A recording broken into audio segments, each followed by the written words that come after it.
नमो बुद्धाय, जय भीम। साथियों, आज मेरे चैनल में आप समस्त साथियों का स्वागत है।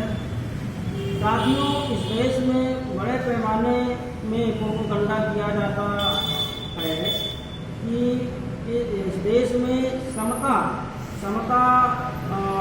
की ओर यह देश जा रहा है। यह देश बेरोजगारी से मुक्त हो रहा है और इस देश में लोगों का हक अधिकार मिल रहा है। ऐसा बड़े पैमाने में प्रोपेगेंडा किया जाता था और आज भी किया जा रहा है।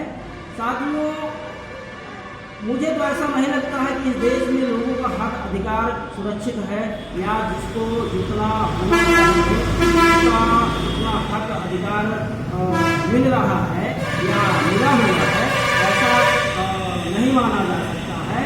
क्योंकि जो हमने आज का विषय बनाया है कि किसका हिस्सा किसने खाया, इस विषय पे हमको चर्चा करना है।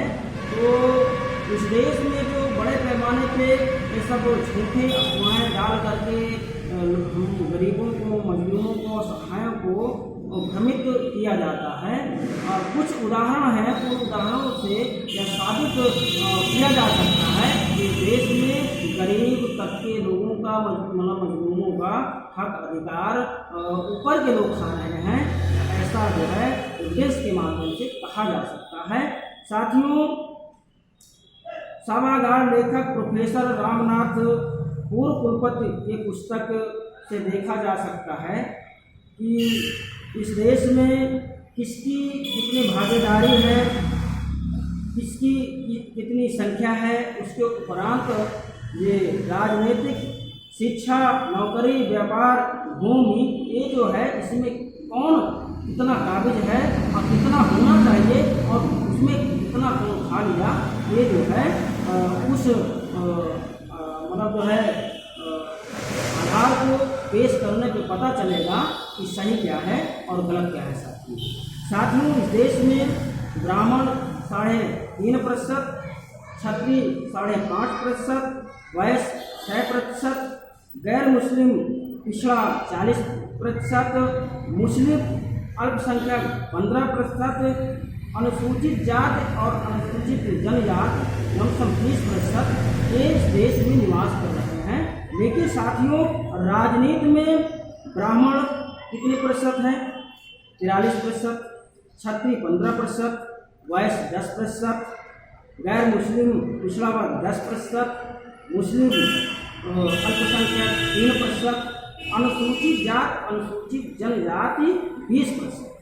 इसी प्रकार से साथियों, शिक्षा में ब्राह्मण 40%, क्षत्रिय 16%, वैश्य 12%, गैर मुस्लिम पिछड़ा वर्ग 11.5%, मुस्लिम अल्पसंख्यक 1.5%, अनुसूचित जाति, अनुसूचित जनजाति 7%।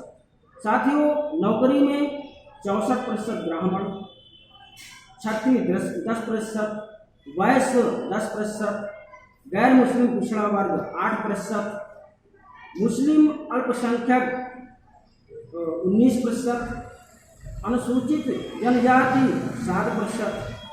व्यापार में इसी तरीके से ब्राह्मण 10%, क्षत्रिय 20%, वैश्य 60%, गैर मुस्लिम पिछड़ा वर्ग 8%, मुस्लिम अल्पसंख्यक 2% और अनुसूचित जाति, अनुसूचित जनजाति 0.02%।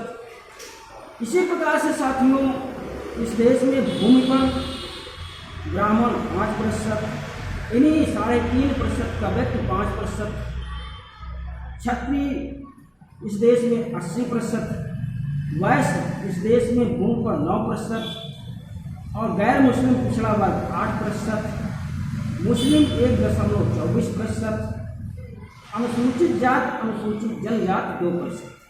ये साथियों, ये जो है जो चार्ट है, ये चार्ट रामनाथ जो है पूर्व कुलपति जी के द्वारा लिखी गई इस किताब से लिया गया है। ये बयां कर रहा है कि इस देश में 30% व्यक्ति को 2% और जो 40% व्यक्ति का है व्यक्ति को 8%। यानी ये जो धोखाधड़ी इस देश में गरीबों के साथ किया गया, और गरीबी का जब ये ज़बरदस्ती थोपा गया, ये जो है मनवाद विचारधारा की देन है। और जब तक मनवाद विचारधारा इस देश में कायम रहेगी तो समता आना संभव नहीं है।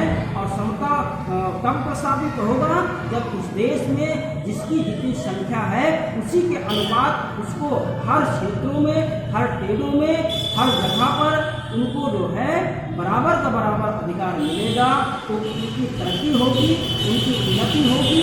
और जो अवनति है, उन्नति को कम किया जा सकता है यदि अगर उनका हिस्सा भी लेकर के खाया जाएगा और उनका हिस्सा लेकर के अपने भरण पोषण के लिए रखा जाएगा, तो आज नहीं कहा जा सकती है इस देश में समता स्थापित किया जा सकता है, ऐसा कहना गलत है।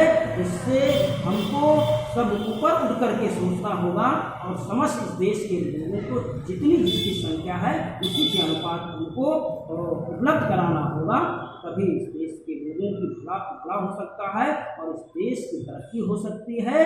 साथियों, आज के इस मौके पर इतना ही कहना चाहता हूँ और इतना कह करके अपनी बात को समाप्त कर रहा हूँ। नमो बुद्धाय, जय।